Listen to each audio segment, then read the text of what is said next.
Hello everyone, welcome to English Together. My name is Ali Kensington and we're going to be talking about teaching vocabulary with online flashcards. Now, I want to start off with one of my favorite quotes. Vocabulary is the core of language learning, from Mira. It is true, it is the core of language teaching, but when it comes to teaching new vocabulary, how do our students feel?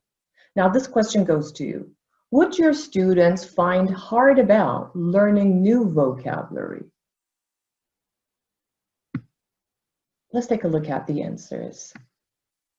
Learning the meaning, using, guessing the meaning, understanding, remembering, memorizing, and recognizing.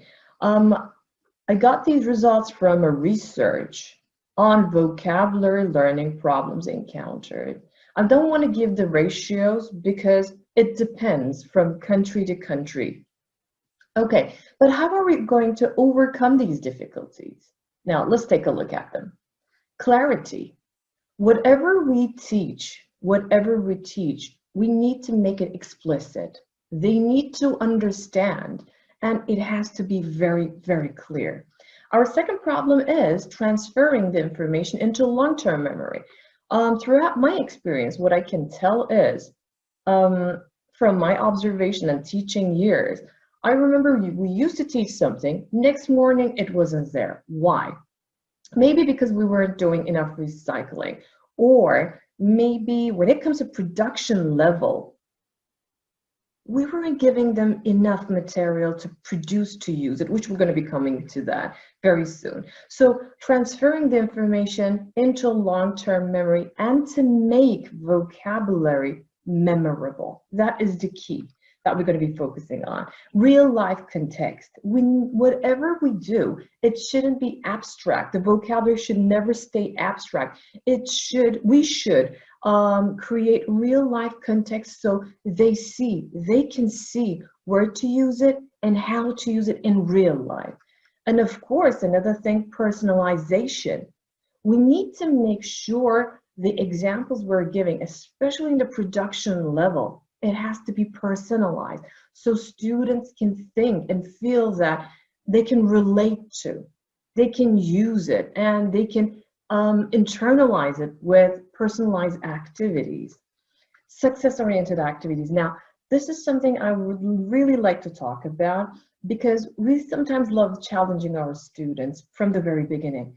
Now, my dear teacher friends, I can tell you one thing. It is important to challenge your students, but the most important thing is, in the beginning, we should give them success-oriented activities, meaning all our students should feel that they can do it, they can use it, so they can say, oh, I've done a great job, so they can give a pat on the shoulder to themselves. But if we just start challenging them from the very first beginning, we will lose them. And we will end up with a crowd, with a group of students saying, I don't like English and I don't like the teacher. We don't want to end up like that. We want a group of students, all our students, to feel that they can achieve, they can do something, they're successful, and then increase the challenge or start setting challenges. That's my personal advice through my experience. Knowing your students' level and differentiation. Surely, I mean, that's your group of students. Who can know their level and differentiation better than you do? Well, let's say we're teaching A2 level, okay? Our book says A2 level, our students are A2 level, but let's not forget, not all of the students and all the skills are A2 level. Some of the students are A2 level when it comes to, let's say, listening, but they might be A2 minus when it comes to speaking. You see what I mean? So just because they're A2 doesn't mean all of your students are A2. And let's not forget about their differentiation. And we as teachers, we're human beings. I mean, we all have differentiation. Maybe in some of the teachers, let's say listening skills are highly developed, but when it comes to kinesthetic skills, maybe they they're not that kinesthetic. You see what I mean? So our students are the same. Just because we're audio, let's say we're audio teachers, doesn't mean that they're going to be audio students as well. So always we need to bear in mind about their differentiation. When we're giving something, when we're giving an activity, or when we're teaching something, we need to touch bases with their differentiation. And of course, the most important thing, fun. Let's not forget, if they're not having fun, they're not going to be learning.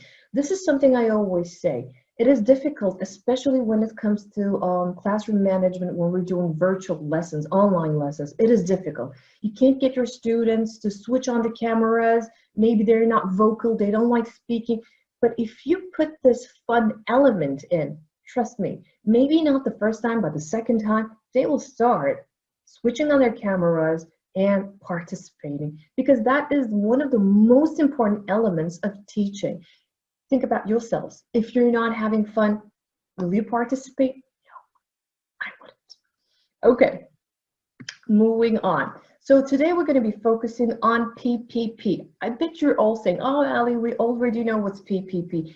But do our students know PPP? Or let's ask this question. Are we doing PPP correctly in our classes? Now, that is the vital question. I'm just going to go through some slides to refresh our memories. I know that you already know what's PPP, but as I said, to refresh our memories. Okay, we start with presentation. The first step of PPP is presentation. I'm just going to read it out, and then we're going to be focusing on the stages one by one with different activities. In this phase, the teacher highly controls the teaching and learning process. So we are doing the main thing over here. The materials in this phase contain all the target linguistic items and structures. As you can see over here as well, in every book, in every material we use, the first unit, the first thing starts off with vocabulary teaching, and there's always a little activity. Okay. As I said, the materials in this phase contain all the target linguistic items and structures in the unit, which you can see as well. The presentation can take a deductive or inductive model. Again, it depends on your student's level and differentiation. Now, when it comes to presentation level, throughout my research, I came across with different introduction methods. This is one of them. And as you can see, this is another one and another one. Now, I'm not going to be saying, choose this method, choose that method. What I'm going to be saying is, you know your students better than everyone. So you pick the one because you know their differentiation. The more you know the differentiation, the better you can pick an activity, or let's say a presenting style. So I'm leaving it up to you. But of course, I'm going to show my approach as well today. Okay, we come to the second P, presentation, practice. In this stage, this is a very important stage, and we come across with a lot of activities when it comes to this stage. But let's take a look at the definition. These activities are aimed at achieving accuracy of forms so that fluency can be later achieved in production activities. Now, production, as I said, is a very important stage. Practice is good. Presentation has to be clear. Practice is a good way of recycling the vocabulary, and plus students get familiar with it. On top of everything, they develop their pencil skills. The activities are aimed at achieving the linguistic target presented in the initial presentation phase, following the models to which the learners must adjust. Okay, so this is an adjustment period. We present it and we practice it. Now, this is the most important stage. This is a must. And sometimes, I'm not saying you teachers are doing it, but I do a lot of lesson observations, and what I see, sometimes teachers skip this part. And this is the vital part. Why? Let's take a look at it. A production stage which aims at increasing fluency in the linguistic use, precisely through autonomous and more creative activities. This means, now it's your turn, you need to come up with activities that's going to actually get your students to internalize vocabulary. On top of everything, this stage is where they really understand where and how to use vocabulary. The stages for achieving such a goal are based on a freer use of the target structure. So in the presentation stage, it was very controlled. In practice, again, it was very controlled. But this stage, freer. Let's say semi-free or free activities that we need to choose. The kind of activities in this production stage may include, not always, may include discussions, debates, role plays, problem-solving activities, opinion and information gaps, and etc. As long as you should, I mean, I'm not saying stick with these are the must. No, these are some ideas. But whatever activity you need to bring in the classroom, it has to be based on production. And I love this quote from Benjamin Franklin. It says, "Tell me and I forget," the presentation stage. We tell them something and next morning, most of the time it's not there. Teach me and I remember. So it's more like the practice. But the last stage, involve me and I learn. Totally production stage. Now, there's a question. Match the PPP stages with the activities. Take a look at the stages, take a look at the activity, the visuals, and match them.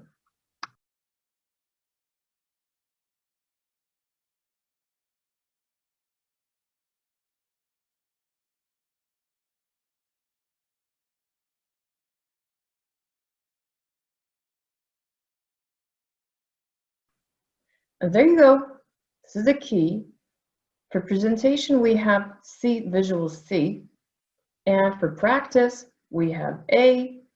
And for production, we have B. You haven't seen this slide yet, which I'm going to be introducing very soon. Okay, so we are going to be focusing on 3 stages: presentation, practice, and production. For each stage, I'm going to be introducing different activities. Okay, let's start off with presentation. Now, I chose this activity.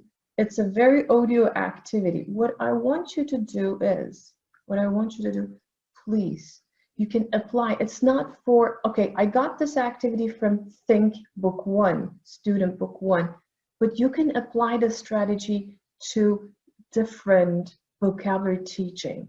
Okay. Now, listen to the details and match the words. What I want you to do is, first, let's look at the places. Number 1, concert hall. Number 2, car park. 3, shopping mall. 4, bus station. 5, police station. 6, post office. 7, football stadium. And 8, sports center. I'm going to play some audio. What I want you to do is take a piece of paper and a pencil and start matching the audio with the vocabulary. Okay. All right, now the first one. I'm just going to increase the volume a little bit. Yes, the first one is coming. I hope you're ready. Your pencils and your paper is ready, and you're ready to write them down, because this is a self-assessment activity.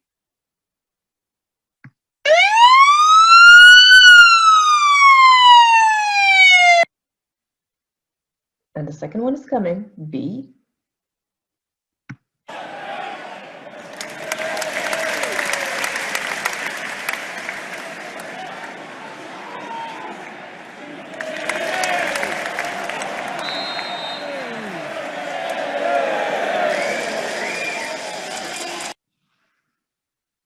Which place in town do you think this is? Write it down. Now, C.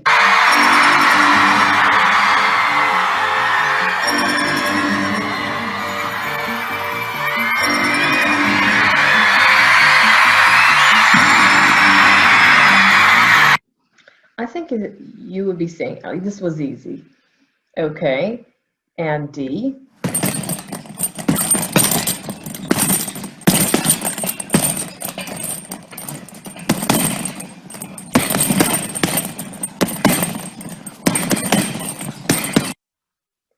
Right, I think this wasn't that difficult as well. Now, the challenge is starting.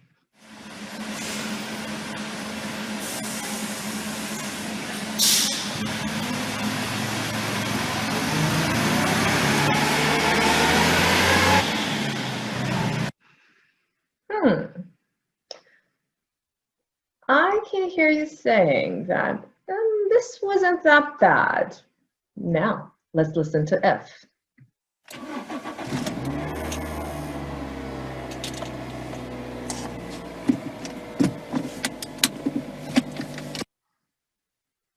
And G.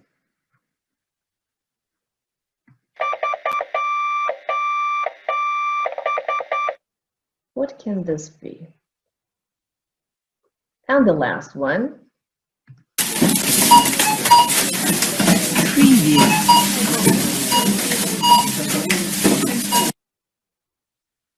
All right, I hope you have your answers on your piece of paper. Now it's self-assessment time.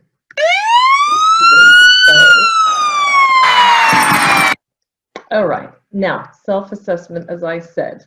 Okay, concert hall was C, car park F, shopping mall H, bus station E, police station A, post office G. It was the Morse alphabet, by the way. Somebody was sending a telegram. Okay, football stadium B, and sports center D. So you can apply this activity with, let's say, if you're teaching animals, it's easy. Just download the audios. There are free sites that you can download audios free of charge. And you can also apply this activity if you're teaching students playground or different areas, or let's say parts of the house. So this can be a nice activity that you can apply. It's a little challenging, but it's fun because it's also triggering students' thinking skills. All right. And of course, after they hear and match the vocabulary, they need to see the visuals. So they're going to look at the vocabulary and match it with the visuals. Instead of just jumping in the visuals, I just wanted to put a little different element. So this way, they will know, they will hear, they will just recall this memory. As we can see, it was food items. I'm going to show you two different strategies. Number one, now I am not judging, but as I said, I do lots of lesson observations, and I see this method a lot. What is this? Repeat after me. Apple. Okay. Why should I repeat at something that I already see? Where is the curiosity element? I see it and I repeat it. I'm not a parrot. I need to use something different. I know that you're not doing this, but throughout my experience, I've seen it with different teachers. What is this? Repeat after me, Apple. Let's not do that. Let's bring a different way into our classroom. Okay, this is for you. Okay. Just ask, what do you see? What is this? And get your students to say things like, it's a ship. It's okay. It's okay. Sky is the limit. Get them to use their creativity. It's totally okay. This stage is creating curiosity and introducing new method. Whatever their vocabulary they know, get them out. Get them to say it. Elicit it. And just slowly slide it and say, what is this? They will be saying that is something green, that is a ship, that is, I don't know, a green ball. It's okay, it's okay. Don't restrict them. Never say, stop, you know, that's a silly question, that's a silly answer. Never, get them. Because this way, you get them to speak, number one. Number two, you create curiosity. Instead of just showing around the flashcard, I know that you're not doing it, but instead of showing the flashcards, you bring a different element and slide slowly down and say, what is this? They're going to be saying it's a painting, it's a toy. It's okay, it's okay. And slide it a little bit more and a little bit more and say, now what is this? They may say it's a plum. It's totally okay. Or it's a cabbage. It's okay. It's okay. And slide a little bit more and say, now what's this? You see what I'm, just create that element. I've done this activity with, I can say, hundreds of teachers. And every time I do it in real life, let's say face-to-face lessons or online, I see teachers leaning and trying to see. That is creating curiosity. Okay. What I was saying is, you can do it also online. If you just like, we want to use the flashcards, these are the flashcards that I've created at home. You can use it as well. Or you can do it online. Again, go on asking, what is this? Get them to guess. They're going to be saying, it's a toy, it's a bubble bath. I don't know. Sky is the limit. Never cut off their creativity. Never stop their creativity and say, okay, now can you guess? They're going to be saying, no, can't. And then go on, ask, oh, that looks like a carpet. Okay, it looks like a biscuit. Okay, milk it, ask more questions. What do you think now? They will say, it's like a snowman, it's like a person, it's like an old person. It's okay, it's okay. Get them to speak. This is a great chance for you to get your students to speak. And then move on and show, this is an ice cream. They're gonna like, ice cream. Okay, now when it comes to drilling, when it comes to getting your students to drill, instead of just, I know that you're not doing it, but if somebody, your friends are doing it, just say, hello, my friend, I have a new method. Okay, just say, like instead of, what is this? Repeat after me. Okay, after you introduce it, let's say grapes. Okay, great. So go on like this, grapes, whisper, grapes, and then shout, grapes. Get them to have fun, because we know one thing, students are playful. Or you can just say, grapes. Get them to do it the same way. Let them enjoy it. Let them have fun. Okay, I'm going to show you another way of doing it. Okay, are you ready? What's this? All right, I'm going to do that one more time. What's this? Very fast. So I bet some of you are already, what was that? Start leaning towards the camera. Okay, ready? One more time. What's this? I bet you already got it. So, and then go slowly and slowly and then show, okay, this is an orange. Okay, let's repeat. Orange, orange, and then orange or orange. Just play with your voice. Get them to repeat it. Get them to, you know, recycle the language in a fun way. Or if you want to do it virtually, there you go. Whoops, what was this? You can do it. But I think doing it, you know, with the flashcards, it's my style. It's like, that's my favorite. Okay, now I'm going to tell you something. I was in Diyarbakir one day, and I met, when I was giving a training, I met with a male kindergarten teacher. I was doing an activity around vocabulary, and you know what he said? That was an enlightening moment. He said, Hojam, I have a different method. I was like, please share it with us. Let me see. He said, I take the flashcard and I start smelling it. Oh, this is delicious. This is yummy. And the students were like, what's that? And he was like, this is sweet. Oh, this is delicious. So nice. And I was like, I was watching him like a little cat as well. I was like, with curiosity. And then he said, this is green. This is green and delicious. And then he said, that's a pear. And I was shocked. A jewel. I found a jewel there. You can do it as well. Or what you can do, if you're introducing animals, you can just listen. What's this? Oh, it roars. Wow. You know what I mean? Or meow. Get them to do it as well. So, you know, create that element.